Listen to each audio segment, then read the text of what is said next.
So how can you add the second time on the Apple Watch? Let's talk about it. If you are new on this channel, most definitely subscribe so you do not miss videos and tutorials like this one.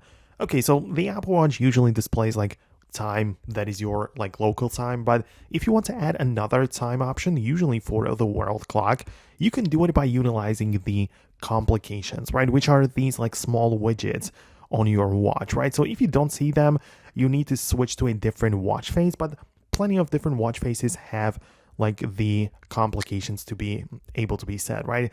So you can, for example, go to the one that you're using, hold down on it, click on edit, and scroll through the options to find complications and choose a place. It might be in the corner, it might be prominent in the middle, whatever, wherever it happens to be. Just click on it and choose the app to be the world clock. Then you get to pick the locations, right, and the different styles, and you basically just choose the city that you want to appear on your watch face, right? And it's just always going to be there, right? So you have the regular time somewhere on the screen alongside of the second time, which is the world clock and the time of a different location.